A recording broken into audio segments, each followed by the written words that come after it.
പ്രിയ സുഹൃത്തുക്കളെ, നമ്മളെല്ലാവരും ലൈഫിൽ പല തീരുമാനങ്ങളൊക്കെ എടുത്തവരായിരിക്കാം അല്ലേ? ഈ തീരുമാനമെടുത്ത് നന്നായ എത്ര പേരെ നമുക്കറിയാം? ഒരു പക്ഷേ ഈ കേൾക്കുന്ന നിങ്ങൾ നന്നാവാൻ വേണ്ടിയിട്ട് ചില തീരുമാനങ്ങൾ എടുത്തവരാണോ? ഒന്ന് ചിന്തിച്ച് നോക്കിയാൽ ഓരോ വർഷങ്ങൾ സ്റ്റാർട്ട് ചെയ്യുമ്പോഴും എല്ലാം ഡിസംബർ എൻഡിൽ അടുത്ത വർഷം മുതൽ ഞാനിത് ചെയ്യും, ഇങ്ങനെ ചെയ്യും, ഇന്നത് പ്ലാൻ ചെയ്യും എന്നൊക്കെ തീരുമാനിക്കാറുണ്ട്. എത്ര പേർക്ക് അത് കംപ്ലീറ്റ് 100% അത് പ്രാവർത്തികമാക്കാനായിട്ട് പറ്റും? ഒരു പക്ഷേ ജനുവരി കഴിഞ്ഞ് ഫെബ്രുവരിയൊക്കെ ആകുമ്പോഴാണ് നമ്മുടെ പല തീരുമാനങ്ങളായിട്ട് തന്നെ നിൽക്കുന്നത്. ഞാനിവിടെ പറയാൻ പോകുന്നത് വേറെ ഒരു തീരുമാനത്തിനെ കുറിച്ചിട്ടല്ല.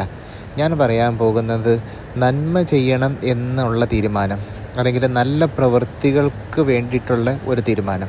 ഞാൻ നന്നാകുക ഇൻ ദ സെൻസ് ഞാൻ എൻ്റെ ബോഡി നന്നാക്കുന്നതിനെ കുറിച്ചിട്ടല്ല.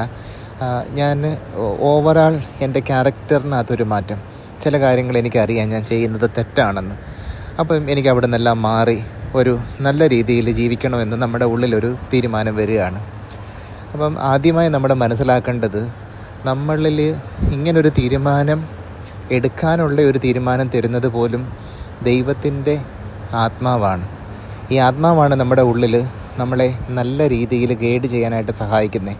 ഒരിക്കലും ഒരു മനുഷ്യന് സ്വയമേ നന്നാവാൻ പറ്റത്തില്ല. നന്മ ചെയ്യുന്നവൻ ഒരുത്തനുമില്ല. അതായത് നന്മ ചെയ്യുന്ന ഒരു ഹോർമോൺ നമ്മുടെ ഉള്ളിലില്ല എന്നാണ് ഞാൻ പറയുന്നതിൻ്റെ സാരം. ഒരു പക്ഷേ ചിലർ പറയും, അപ്പോൾ ആളുകൾ ഒരുപാട് പേരെ സഹായിക്കുന്നല്ലേ, നന്മ ചെയ്യുന്ന അനേകരുണ്ടല്ലോ. തീർച്ചയായിട്ടും നമ്മൾ കാണുന്ന നന്മകൾ, നന്മ പ്രവൃത്തികൾ, നല്ല പ്രവൃത്തികൾ, സൽപ്രവൃത്തികൾ, അത് മനുഷ്യരുടെ മുന്നിൽ നമ്മൾ അസ്യൂം ചെയ്യുന്ന കുറച്ച് വാല്യൂ ആണ് അത് നല്ല പ്രവൃത്തികളാണെന്ന്.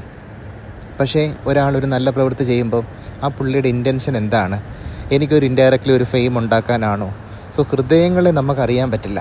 ഹൃദയങ്ങളെ അറിയുന്നത് ദൈവത്തിന് മാത്രമേ ഉള്ളൂ. പക്ഷേ നമ്മൾ ഭാരപ്പെടേണ്ട. കാരണം ഈ നന്മ ചെയ്യുവാനായിട്ട് നമുക്ക് കഴിവില്ല. നന്മ ചെയ്യുവാൻ പോയിട്ട് ഒരു നല്ല പ്രവൃത്തിയും നമ്മളിൽ നിന്ന് വരില്ല എന്ന് ആദ്യമേ നമ്മൾ മനസ്സിലാക്കണം. അപ്പോൾ എങ്ങനെയാണ് ഈ ലോകത്താരും നല്ലതാവാൻ പറ്റില്ല എന്നൊരു ചോദ്യം വരും. തീർച്ചയായിട്ടും ഈ ദൈവത്തിൻ്റെ ആത്മാവാണ് നമ്മുടെ ഉള്ളിൽ നന്മ ചെയ്യുവാനും നല്ലത് ചെയ്യുവാനും നമ്മളെ ഡിസിഷൻ എടുപ്പിക്കുന്നതെങ്കിൽ ഈ ദൈവത്തിൻ്റെ ആത്മാവ് തന്നെയാണ് നമ്മളെ അത് ചെയ്യുവാനായിട്ട് ശക്തീകരിക്കുന്നത്. Without him we cannot do nothing.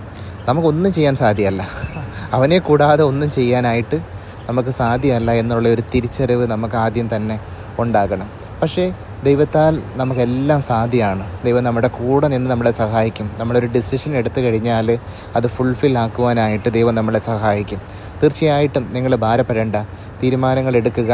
ഈ തീരുമാനം എടുക്കുന്നതിനോടൊപ്പം തന്നെ നമുക്ക് പറയാം, ദൈവമേ, ഈ തീരുമാനം ഞാൻ എടുത്തു, പക്ഷേ എൻ്റെ ഹോർമോൺ എന്നെ അനുവദിക്കത്തില്ല, എൻ്റെ ചിന്തകൾ എന്നെ അനുവദിക്കത്തില്ല, എൻ്റെ സ്വയം കഴിവ് എന്നെ അനുവദിക്കത്തില്ല. പക്ഷെ ഞാൻ നിന്നിൽ വിശ്വസിക്കുന്നു, നീ എന്നെ സഹായിക്കും. തീർച്ചയായിട്ടും നിങ്ങളെയും ദൈവം സഹായിക്കും.